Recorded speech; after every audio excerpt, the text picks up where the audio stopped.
Okay.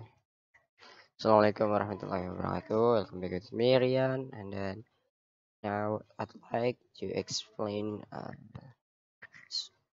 question of SBMPTN economy. Oke, sekarang saya akan mengerjakan ini. Langsung saja ke soalnya. Yang pertama, suatu negara mempunyai data pendapatan nasional sebagai berikut.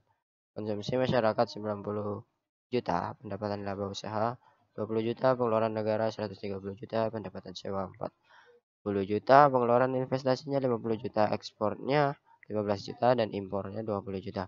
Hitunglah pendapatan nasional dengan pendekatan pengeluaran. Nah, sesuai yang sudah saya jawab di sini. Jadi rumusnya itu Y, karena yang ditanya itu apa namanya?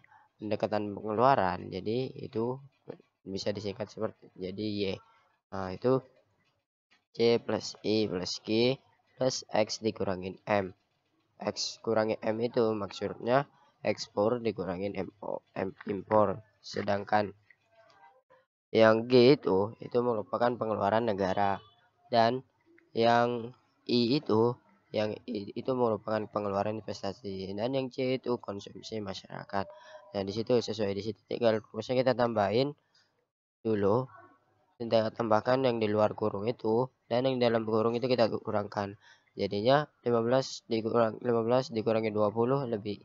Kita hilangkan nolnya dulu supaya lebih gampang. Itu sisanya min 5000. Nah, di situ 90 tambah 50 tambah 130 itu hasilnya 270. Kita hitung saja kalau kalian tidak percaya. 9 ditambah 13 itu hasilnya 22, dan 22 ditambah 7 hasilnya 27. 22 ditambah 5 hasilnya 27. Jadi 270 juta. Dan dikurangi 5 juta hasilnya sisa 265 juta. Nah, jadi pengeluaran pendapatan pendekatan pengeluaran pendapatan nasionalnya itu adalah 260 juta. Oke, lanjut soal berikutnya, yaitu di sini kita lihat. Nah, di negara yang merupakan sistem kurs fleksibel, besar kecilnya nilai kurs ditentukan oleh di sini oleh mekanisme pasar. Jadi itu karena sistem kurs mengambang atau sistem kurs bebas, floating exchange rate system itu dalam bahasa Inggrisnya ya. Floating itu artinya mengambang, exchange itu apa ya, kurs. Jadi rate system itu sistemnya gitu, sistem kursnya. Nah, adalah suatu yang di sistem devisa di mana kurs suatu mata uang dengan mata uang yang lain dibiarkan untuk ditentukan secara bebas oleh tarik menarik kekuatan pasar, sehingga kurs yang berlaku bersifat fleksibel. Seperti itu teman-teman. Oke, lanjut yang ketiga. Sini bila nilai tukar mulainya 1 US dollar itu sama dengan 10.000. Misalnya ya, harga apa 1 US dollar ini harganya itu 10.000 kalau dirupiahkan, kemudian meningkat menjadi 12.200. Neraca perdagangan Indonesia akan menjadi surplus. Surplus itu apa ya, dibilang surplus itu menurun. Nah, sebab depresiasi nilai rupiah terhadap US dollar akan berdampak pada ekspor Indonesia meningkat dan impornya turun. Nah, seperti itu, ekspor dari luar itu makin meningkat, sedangkan impor yang dari dalam keluar itu malah berkurang. Nah, di sini jawabannya itu apa? Yang A jika pernyataan benar, alasannya benar, dan keduanya akan menunjukkan hubungan sebab akibat. Karena di atasnya itu benar, jika meningkat perdagangan menjadi menjadi surplus itu menurun, itu sebabnya itu juga benar, berdampak kepada ekspor dan impornya Indonesia. Seperti itu. Lanjut. Ini pembahasan yang saya tulis di sini itu agak lebih detailnya, tapi tadi pembahasan yang lebih cepat. Dan yang soal keempat, ini rumus untuk menghitung tingkat pengangguran adalah jumlah pengangguran dibagi X kemudian dikalikan dengan 100%. X adalah, nah di sini X itu adalah angkatan kerja. Kenapa? Karena rumus menentukan tingkatan pengangguran sama dengan tingkatan pengangguran. Jadi jumlah pengangguran, jumlah angkatan kerja itu dikali 100%. Jadi seperti itu teman-teman. Lanjut yang kelima.